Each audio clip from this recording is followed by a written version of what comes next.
And we welcome you into the Pioneer Basketball Show with Pioneer coach J.T. Burton becoming the 28th coach in Pioneer history, the 7th in the Division II era this season. You jump right into it. You're walking into South Atlantic Conference play, and we're jumping into the Peach Belt Conference. We're going down to Aiken, South Carolina. We're going all over the place.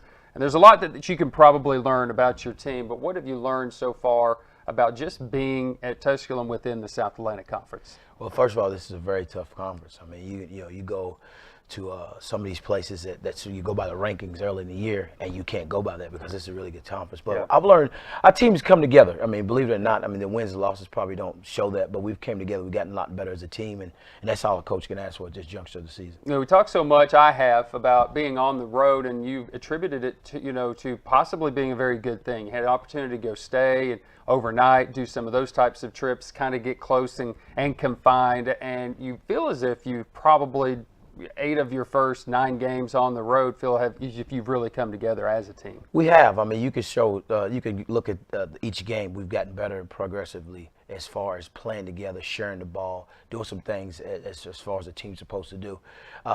As I said before, I mean, the wins and losses doesn't show it, but these guys have come together. They're a very close-knit group. We just got to, tight some loose ends up, and we'll be okay. All right, Pioneers have opened up the year at 3-5. Few things that you've learned about your team. We huge exhibition schedule to open up this season. We do go to Aiken, South Carolina, open up with teams like Clayton State, also USC Aiken, so obviously some very big teams.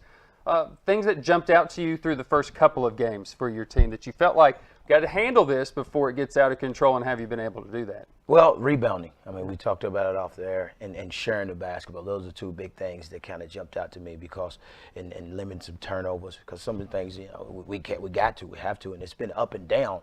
Like we said, rebounding. I've always predicate our zone on rebounding, and these guys haven't done it at the level that I want them to. And then sharing the ball. Our assist to turnover ratio is not very good, so we got to get better. A Lander game. You go on the road, go to Lander. I'm thinking, man, midweek, what was it, Tuesday or Wednesday, something along those lines. This is a long little trip. Got a little rain coming back. But your team really gelled, came together in that game. And I thought I was more impressed with what your zone was able to do, eliminating their opportunity to come back in that game as well. Yeah, they was 1 for 7 from the 3 for the game, and they hit the 1-3 the second half. And that's a 3-point, pretty much a good 3-point shooting team. We did a really good job of the zone, getting the shooters, blocking out, limit their second chance shots, and then getting out in transition. And that was one of the things. I mean, defensively, I'm a big defensive guy, and we did a good job of not getting driven, cutting off the gaps in that game, and was able to win the game. I think early in the year, the one takeaway for me is that we weren't really good at the free throw line. We can say there's one game that we probably lost because of that. You've really responded. The team has really responded with that, and I think it's just more of a mental thing. But how do you improve there? How do you get better? How does the team get better? And how have they? Because the numbers have spoken for themselves. And we talked about that after one of our games that, we played, and I just think it's confidence. I mean, these guys are trying to learn what I want, how to play with and for each other. And I think it comes along with as they get comfortable and they get know what I want and know what I expect. I think we'll be okay. And I think that's what's helped our free throw. And we do practice it as well. Yeah, right, yeah. It's not like you don't practice it. Yeah. There was one point in the year that I was saying, instead of calling them the Tusculum Pioneers, I was going to call them the Tusculum Candy and Nuts team, because there were lots of things that could have been different if this, if that, yes. But this, but that. The free throw thing at Lees McRae seemed to come back and obviously haunt us as well. You come home against Lander, and maybe the guys thought it was foreign. You're actually at home. You opened up 4,000 miles on the road through the first few games. How refreshing was that? It was unbelievable to be home because, you kind of tend to forget, when you're on the road, how good it is to be home, because, it was during the Thanksgiving break. And, at the time I was thinking I didn't know if a crowd was going to be there, but it was a nice crowd considering it was the break. So the guys really enjoyed it. They really loved it. They even made a comment after the game, boys, like, good to be home. So, come home, playing a team that you're familiar with, and to be able to pull off that win was big. Yeah, short-lived. Then they went back out onto the road as well. We'll talk a little bit more about that. So some of the takeaways you take, we spoke about it. You talked about what you're allowing from the three-point line down the stretch, second half over the last few games, whether you're happy with it or not. I'm I'm encouraged by what obviously I see, because I do think this zone is really causing some problems for some teams. Anderson we'll talk about, not so much just because they didn't usually stand on that three-point line and take shots, but you're eliminating that big play opportunity. What do you need to see now out of this team to eliminate that, maybe that dribble drive opportunity from it's one of the things we got to get better at packing it in. I mean, just depends on who we play and making some adjustments, especially during the game. You try to cover the three-point line. We've done that. I mean, that's why I say we're right there. This team is right there because the three-point defense is pretty good. It's just getting driven to the basket. I mean, you go back to the Anderson game, we'll talk about that later, but I mean, guys are trying to figure out how to do it, but these guys are learning how to do the zone as well. So once we get comfortable with it, once we get better, because we'll do well in one thing and then open up a whole another. So we got to, put it all together, and I think we're close to doing that. Maybe something you don't like doing, but we need to spotlight a few guys, because some kids that have really just stepped up their game to start the year. One is a guy that was kind of a holdover. He missed the first couple of games, but I felt like Brandon Mitchell is your shot blocker. Yes, there's some things that he needs to do. We just kind of talked about that. We got to rebound just a little bit better from that position. But when he is in the game, he is a definite paint presence. And him and Cam King seem to have done a very good job in eliminating at least some of that dribble drive when they're out there and they're as focused as they need to be. Having those two in the back has been big for us, especially on the defensive end as far as blocking shots. I mean, I think Brandon's averaging right at 2 block shots a game, maybe a little bit over. So with that being said, I mean, you having those guys right there, and once they get used to their rotations, it'll be even better. And they do a pretty good job. I mean, Cam can come out on the floor. Him and Brandon Mitchell can come out on the floor and cover the guard. So, it's a work in progress, but those two guys, as far as blocking shots, protecting the rim, they're doing a really good job. Caleb Hodnett's kind of exploded onto the scene. It's just one simple phrase you told him: don't worry about boxing out, go get the ball. Just a little simple thing for him. And Tariq Jenkins is that dribble drive guy that we haven't had around here since a guy named Ryan Troutman that can finish at the rim. We just haven't had that type of presence.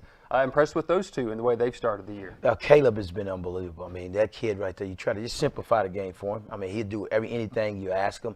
And like you told him, I just try to make it simple for him. I mean, I was sitting back one day with Sis and I was talking, and I said, I'm just going to tell him just go rebound the ball, because he's athletic. He can go get rebounds, and he does that. I mean, the last game he had 13 points and 10 rebounds. So with 3 of them being offensive, so he's done and then Tariq Jenkins. He can, when we need a basket, he can go get a basket. He finished very well around the rim. Trent Gibson is a kid that, holy cow, has exploded onto the scene with 7 of his first 8 games into double figures, and he comes up with the career best in his last contest. And he's a guy that just goes about his business. He doesn't wow you. He just is a solid player. Trent is a positionless, player.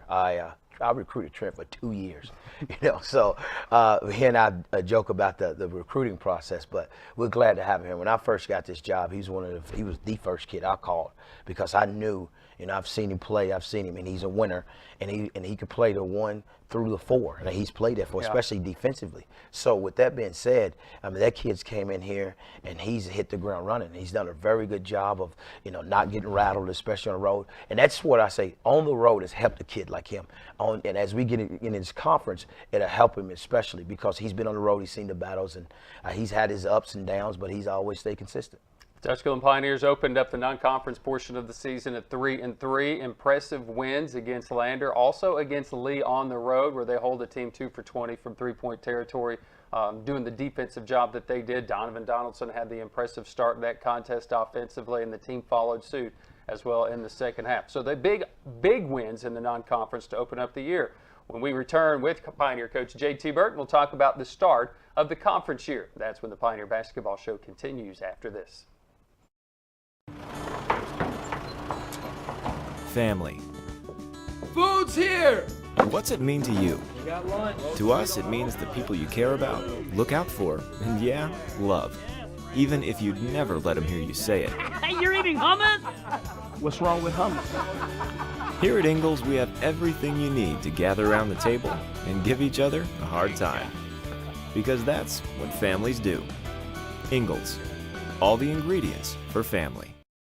Welcome you back into the Pioneer Basketball Show with Coach J.T. Burton. The Pioneers open up conference play. Oh yeah, imagine this, on the road, traveling to Anderson, South Carolina for a midweek game, and then to Catawba this past weekend. And Coach, I think for the Anderson contest, when I look at it, it was a place that this Pioneer program, the program, one win ever.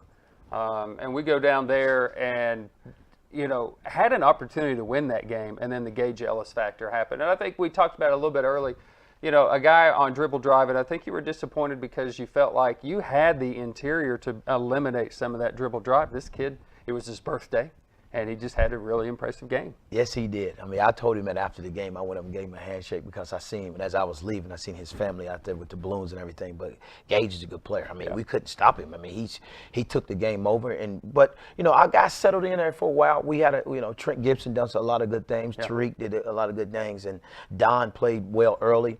And with that being said, we gave ourselves a chance to win, and unfortunately, we came up a little short. It was the craziest series. The Catawba series has always been very close. 46 games, 30 of them have been decided by 10 points or less. 22 have been decided by 5 points or less. Let's add another number to that now. 23 have been decided by 5 or less. You go to Catawba, in your words, believing that they may be the very best team in our league.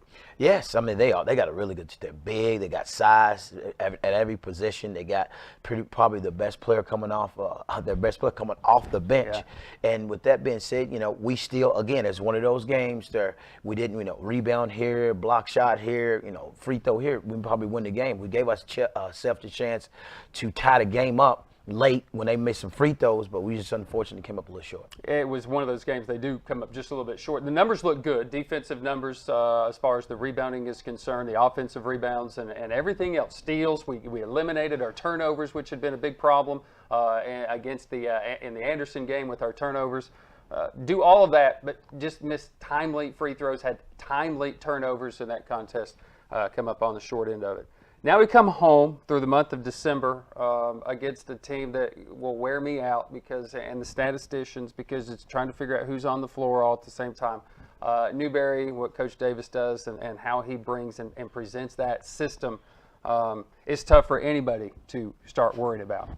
Newberry is going to press us before they get off the bus, before they arrive on campus. I mean, they play fast. They get up and down. They, sub a lot of guys. I mean, I've watched, a couple of some game film on him, and he does a very good job with that system.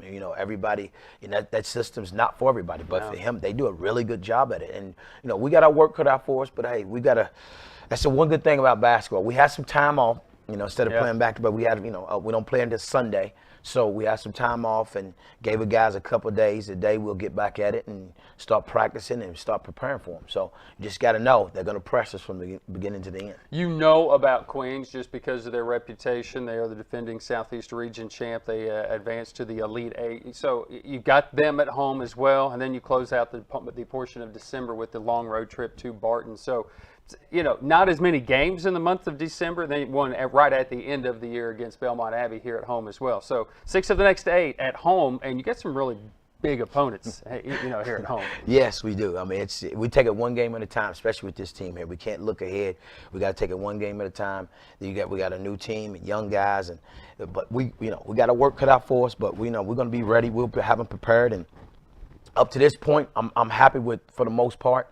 We just got to continue to keep going. Glad to be at home.